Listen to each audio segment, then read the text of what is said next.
Hello, thanks for joining me today. I'm really looking forward to today's conversation with Louise Bijesse. Louise is the founder and CEO of UpTalent Consulting, an amazing HR business in beautiful North Carolina. So we're going to get into the business in just a moment. But firstly, Louise, thank you very much for joining me today. I'm really excited about this, Ben. Thank you for having me. Great to have you along. Yeah. And how is everything in sunny North Carolina at the moment? A bit rainy today, but Awesome. reasonably warm at 55 degrees. Right. So yeah, looking forward to learning about UpTalent Consulting. Can you give us a brief overview of what the business does? Certainly. We're a global boutique consulting company that focuses on HR solutions and processes for both startups and rapidly growing companies. And we've been assisting founders and leaders put into place the best people, processes, and tools. We do this by fostering collaboration and innovation, ensuring that we really understand the needs of the business and support our clients to help them grow their businesses. Yeah. Now, there are so many different challenges that businesses face on the HR side of things. What are the kinds of HR problems and challenges you're seeing employees having to deal with at the moment? And I'll focus more on startups and growth stage companies Yep. because if you look at all different companies, there's a lot of different Yeah, challenges. exactly. But it's really HR founders are focused on their business, coming up with that idea, that concept, creating that viable product or the service or maybe an IT platform. They're learning the industry if they don't really know it that well, because some of them do start up businesses without understanding the industry. Sometimes they're bringing in talent, which is very expensive, to give them more of like a subject matter expert in that line of business, in that area. Mm. They talk to their customers and they try to understand their customers' view. And they also spend a lot of time initially operating their business. But oops, they're not spending any time on HR. So they don't have HR technology. They don't have systems or processes in place. They have inconsistent hiring practices and lack of goals and KPIs.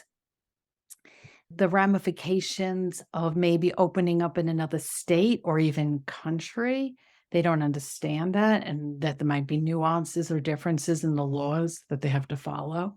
And a rapidly growing company also has challenges as they try to grow out their teams, maybe adding employee stock options and undergoing any type of organizational change or maybe a strategy reset for the business. Absolutely. I can sort of picture some of those challenges, certainly in the startup stage. Most CEOs, founders, co-founders, they'll go to a lawyer to get the employment contract because they were told to do that at some business course. So they might have that part, but after that, it's pretty empty in the cupboard. There's very few policies, procedures, nothing in terms of best practice. And that's okay. That's not their area of expertise, but there are big gaps there. And as you say, when they go into the growth phase, what started out as a group of people in one room all hacking away on computers or whatever is built out into larger teams. And suddenly you've got line managers and managers, and where's the career progression and the employee benefits, keeping up with market conditions and stuff. So there's all sorts of challenges. If they get those sort of things wrong, or if they're not getting them right, what are the ramifications for the businesses that you see? Well, by not having a focus on HR, there are some negative impacts to the company and to its people. And it could be, employee conflict that could cause that. It could have lack of recognition for the employees, inadequate training, poor team building, which, then what will happen is you can have high turnover rates for a company. You can also have inefficient hiring process. You can break laws by paying somebody not according to the contract. Interesting, you mentioned about the employment contract. Sometimes a founder will just go and Google something and use it. And so we have to fix that.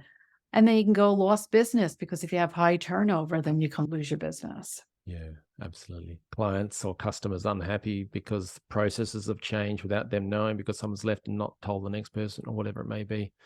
So what are the ways that you've seen that companies try to get around that, prevent these HR problems from happening, or how do they try to solve these issues? Well, I said before about Googling, they'll just go and Google it, Yep. right? They might try to get it done themselves. They might guess on the answers and try to do it and wing it. They could have their, like maybe even an admin or something do it, or somebody that's in operations that should be really focusing on the business versus doing HR. And then they're not an HR professional. And it's taking away from their business. They can go to an attorney and try to get it done. They're going to spend a lot of money. They can hire an HR staff, but typically they don't have enough capital initially to be able to bring in somebody full time. Or they can bring in an HR consultant, such as my company. I would highly recommend that. And then the one before that is hiring a full-time HR person. What I've seen is that if they're trying to grow quickly and hiring quickly, they tend to focus more on talent acquisition, i.e. get a recruiter in-house to do that. And then they try and get the recruiter to do the HR stuff. They go, A, I'm just so busy interviewing people, get screening CVs and stuff. And B, I'm not actually trained or I haven't done the HR stuff before. So if you want it done properly, I'm not so sure. So yeah, so the Google, get it done in-house, but not so well, or adding admin or time to the various delays that can cause. So yeah, I can see how that can go wrong. And tell us about UpTalent Consulting. We've heard a little bit about what you guys do. How would you say you're different to some of those options that we described earlier?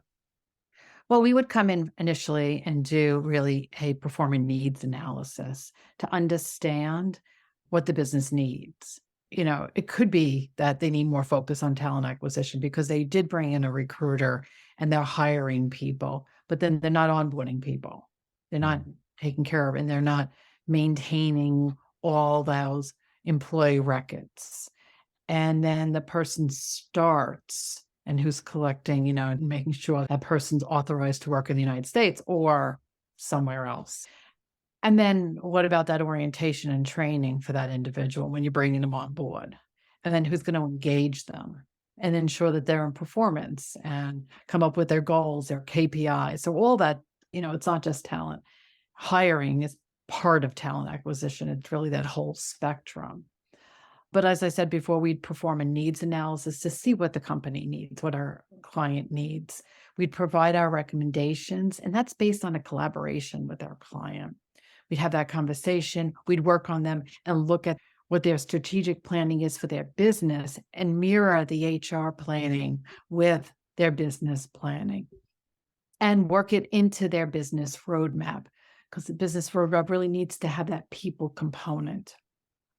And we'll translate the business plans and have HR plans. We define the leader roles. We'd look at the job descriptions. As I said before, we'd look at goals, KPIs, key performance indicators. We'd establish company policies and assist with handbooks to ensure that there is consistent, not just hiring practices, but how they're treating their employees. And then making sure that our clients are in compliance with the ever-changing local and state regs, and even the country regs. They're always changing. So staying up to date on what's happening now, and then what's coming in 2023 and beyond. Absolutely. I'm an Aussie, but I obviously deal with the US all the time. But you guys are crazy with your laws and regulations, states and counties and federal laws. I think a business would be crazy not to seek expert advice on implementing compliance measures and things like that, but just to have that ongoing support to feel confident. I think you can bed things down and have procedures and contracts and documents and stuff, but things change. And also, are you following best practice? So for me, it makes sense to get external support to give you that eye on the wider horizon. Is that a fair call? It is absolutely a fair call, but then also remembering the people component of it and ensuring that while you're creating these policies, handbooks, and making sure that you're up on laws, but also making sure that everything gets communicated to the team members, from the founders all the way to the leadership team and then the employees. Yeah, great. So you've described what UpTalent Consulting does. And I'm curious because I was doing a bit of reading and I believe you've got a bit of a multi-pronged approach to the way you help clients. Can you describe that multi-pronged approach? Absolutely, Ben. We look at our startup companies really from getting an understanding of the business, looking at technology, looking at the company review, we go through and look at the structure for today and for tomorrow. We look at how they're handling their recruiting, candidate care, and onboarding right now, and then, how benefits and compensation is needed to bring those people on. And then the second area that we really focus on is our HR review for rapidly growing companies. It's really that focus, being there when they're ready to make that jump from that initial startup. And now they're a few years into their business and they're saying, wow, we're growing. We don't have an HR department. We will come in, really take a clean sheet of paper and establish that HR department for them. So again, looking at the company, looking at their technology, giving recommendations for technology, be it an applicant tracking system, be it an HRIS system, and then coming in there and even go through the review of vendors and then implementation of a system. Jim Collins' book, Good to Great, big Oh, I love that component, book. ensuring that you have the right people on the bus. So looking at where you have those individuals, what they're doing, how their performance is, and are they sitting in that right seat on the bus, or do you need to move them over to another seat? Or maybe they're not on the right bus. So, looking at the recruiting strategy, is there a recruiting strategy? Are there recruiting systems? How can we help with that? And then could we source and hire the in-house recruiting team if we find that that is needed? And then building out the internal succession planning. So what's the next step? What's the next seat that the leaders of the company are going to go into?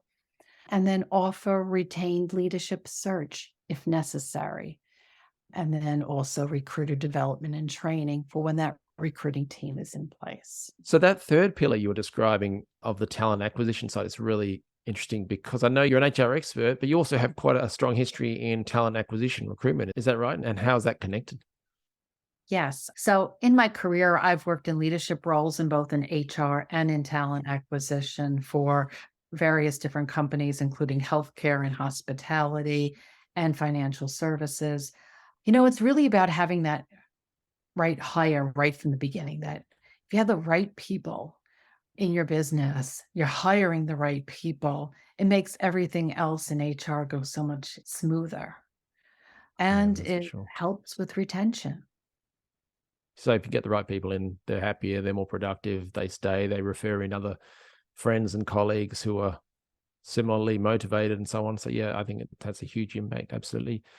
I've really enjoyed learning about UpTalent Consulting. If people want to learn more about you or UpTalent Consulting, what should they do next? Well, to learn more about our services, they can visit our website, uptalentconsulting.com. Here they can also book a time for a complimentary discovery consulting session. Or if they just want to chat with me and learn a little bit more about my business, happy to have that conversation with them. I'm also very active on LinkedIn. As HR professionals, it is so important for all of us to network together and to collaborate with each other. So feel free, anybody, to drop me a line. Very good. Yeah, just call out the website again for listeners on the go. uptalentconsulting.com.